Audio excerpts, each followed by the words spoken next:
Mukhang malalim ang iniisip mo, Tapo. May problema ka ba? Wala po. Siguro excited ka nang gumawa ng tinapay kaya nandito ka ngayon sa workshop. Huwag mong kalilimutan. Bukas, alas 5 ng umaga, magsisimula na tayo. Huwag kang malilate. Mr. President, may balita na ba kayo tungkol kay nanay?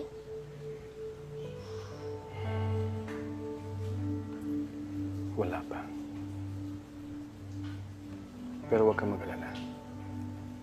Ginagawa kong lahat ng makakaya ko para makita ang nanay mo. Hindi siya makikita ni Mr. President kahit anong gawin niya. Pero nangako siya sa akin! Pangakong mapapako. Hawak ko ang nanay mo. Kaya hindi siya pwedeng makita ni Mr. President. Ako ang magpapasya kung ano magiging kapalaran ng nanay mo. Pakawalan niyo na po siya! Nakikiusap po ako, Sir Henry! Gagawin ko kung anong gusto mo. Kung susunod ka sa pag-uutos ko, kung aalis ka na rito sa bahay, at hindi ka na magpapakita kahit kailan, lalong-lalo na kay Mr. President. Si Mr. President, tatay ko po yun. Hindi ko siya pwedeng iwan. Pues, mamili ka. Ang tatay mo o ang nanay mo. May problema ba, Tapo? May gusto lang po akong sabihin. Ano yun? Kasi po,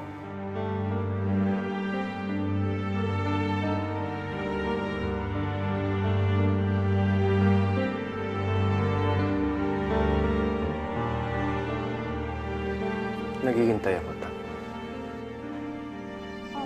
itatanong ko lang po ulit kung bakit tinaas niyo yung kamay niyo bago magmasa ng tinapay. Ayun ba? Paano po ba yun? Ganito po ba yun? Hindi. Ganito yan.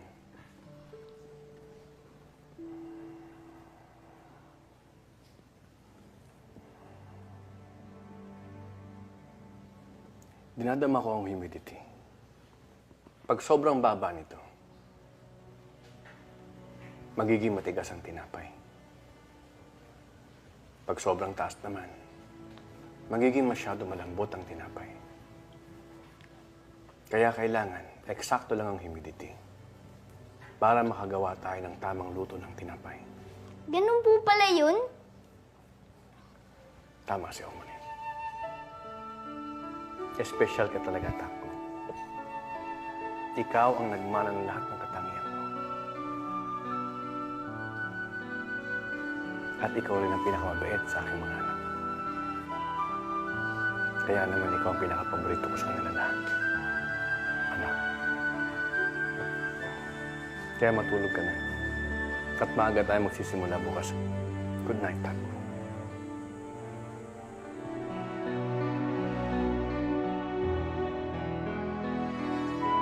Tawarin niyo po ako sa desisyong gagawin ko. Mahal na mahal ko po ang nanay. Hindi ko siya kayang mawala sa buhay ko. Paalam po, Mr. President. Michael? Pwede ba tayo mag-usap? Tungkol saan, Oma? Sabi kasi ng ate mo, ako daw ang pinaghihinalaan mo sa pagkamatay ni Halmoni mo. Totoo ba yun? Michael, sagutin mo ako. Totoo ba yun? Hindi po. Kahit kailan wala po akong inisip na ganyan. Sinasabi ko na nga ba eh. Mapaggawa ng kwento yan si Celine. Nagtatampo yun sa akin kasi lagi ko na lang siya napapagalitan. O sige, yun ang gusto kong malaman, ha? Good night, anak. Oma, Oh, ano yan? totoo po bang tuwag ako? Ha? Sino nagsabi niyan? Isang babae po. Pwes, hindi lang siya tanga, maldita pa siya. Naku, alam mo siguro naiinggit lang yun sa'yo dahil mayaman ka. Huwag mo kasing kakausapin yung mahihirap na yan. Utak talang ka sila, wala kang mapapala sa kanila. Itong tatandaan mo, Michael. Ikaw ang pinakamagaling sa lahat ng mga batang kaedad mo. Walang makakatalo sa'yo kahit yung takbong yan. Basta sisiguraduhin mo lang na hindi siya makakalapit sa ama mo. Dahil kung hindi, maaagaw niya ang pwestong nakalaan para sa'yo. Talagang hindi ako kain talunin ni Takko, Oma. Akong hahawak ng kumpanya ni Appa, hindi si Takko. Mula ngayon, magsisipag na ako at susundin ko lahat ng mga sinasabi ni Appa. Ako na magiging paborito ni Appa, hindi si Takko. Talaga, baby? Pangako, Oma.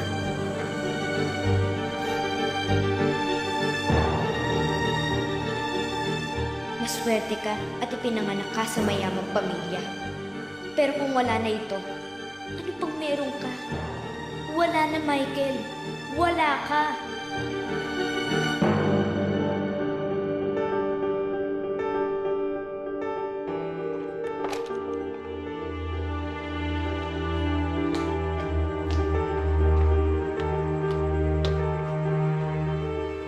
Mabuti naman at sumunod ka sa usapan natin.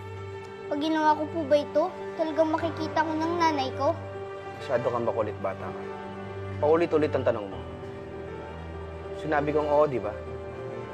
Pasensya na po, Sir Henry. Sige, sumama ka na sa kanya.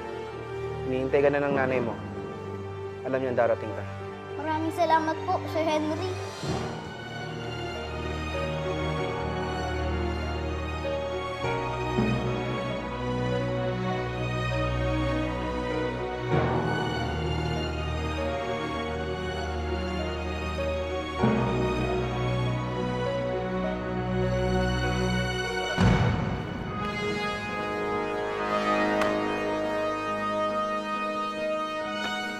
Oh, kayo nang bahala sa kanya, ha? Siya na ba yan? Oo, huwag kayong papaltos, ha? Sabi ni boss.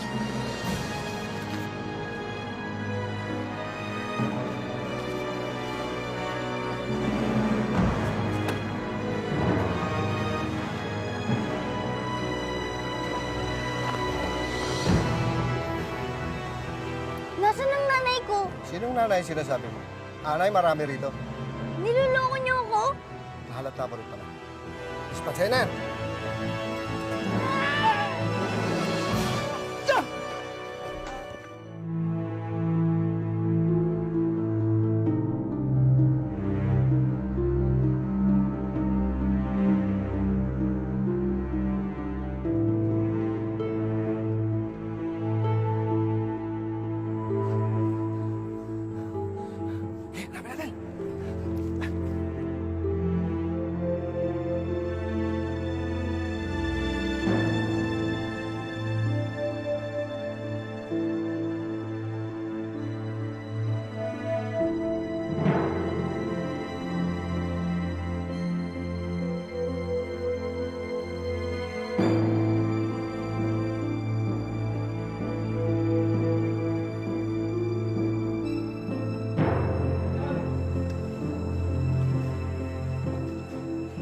Wala na ako nahamoy ng babaho.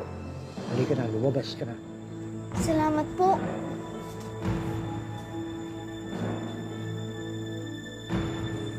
Masyado ka atang maaga.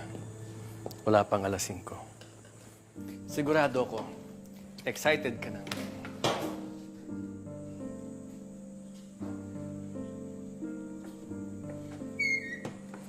Marco.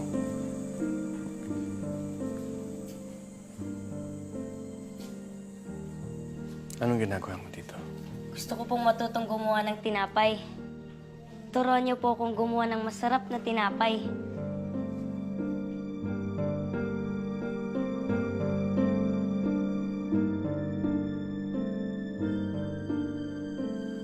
Salamat po.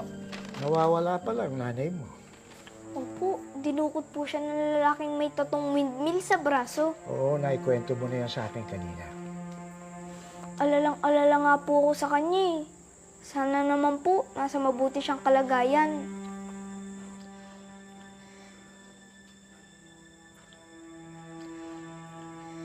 Ang sarap po nitong pandesal niyo. Kayo po ba gumawa nito?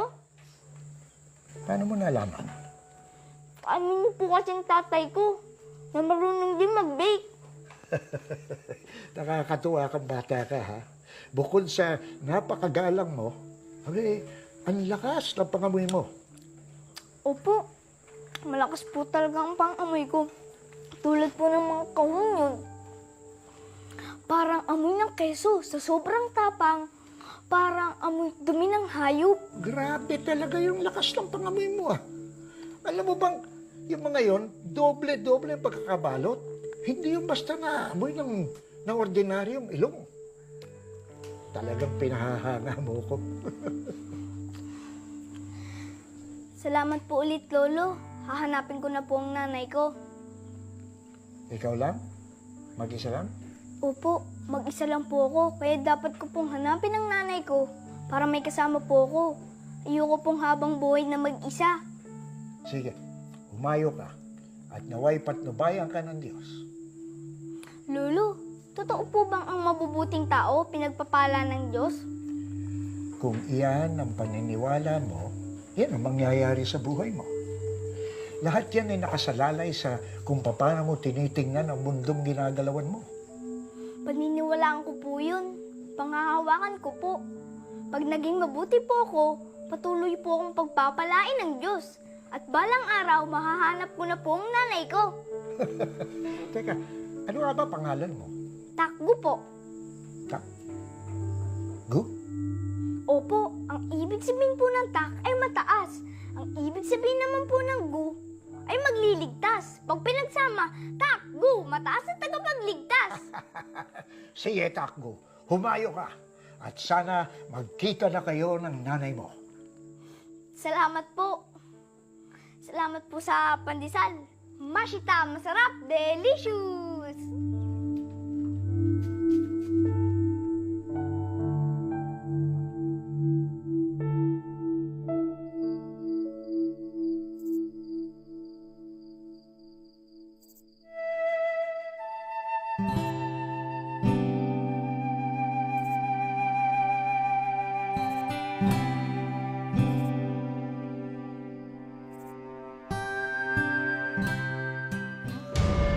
Hanggahin nyo naman kami ng mga kinita nyo. Bilis! Wala pa po kaming buhay na mano. Wala pa po kaming kinita. Wala pang kinita? Wala pang buhay naman, no? Bilis! Wala talaga kayo kikitain ngayon. Ay, ano ba yan? Ay, naku po. Teka lang, Tol. Masama yung gagawin nyo. Sino to baka na meron to? Mamaya na interview, Tol.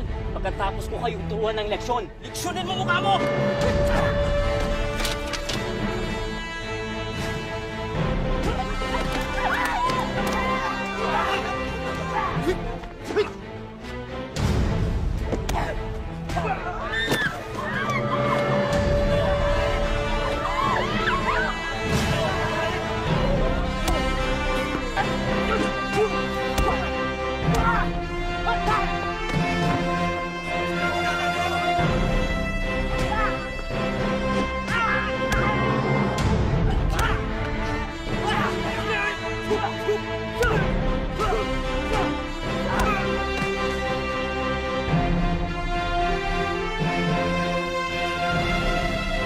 Magmula ngayon, ayoko nang makita ang mga pagmumukha niyo dito. Maliwanag? Maliwanag po! Magbago na kayo. Dahil ang pinakamabubuting tao dito sa mundo, ang pinagpapala ng Diyos. Maliwanag po!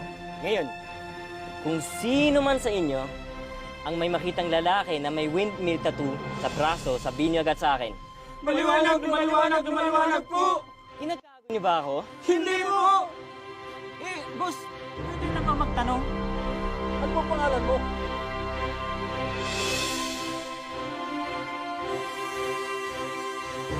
Ako si Takbo. Ano daw? Takbo daw? Takbo, parang nang ulo lang. Ang ibig sabihin ng tak ay mataas. Ang gu naman, tagapagligtas. Takbo, mataas na tagapagligtas. Yan ang ibig sabihin ng pangalan ko. Takbo. Maliwanag? Maliwanag po! Takbo! Takbo! Takbo! Takbo! Takbo! Takbo!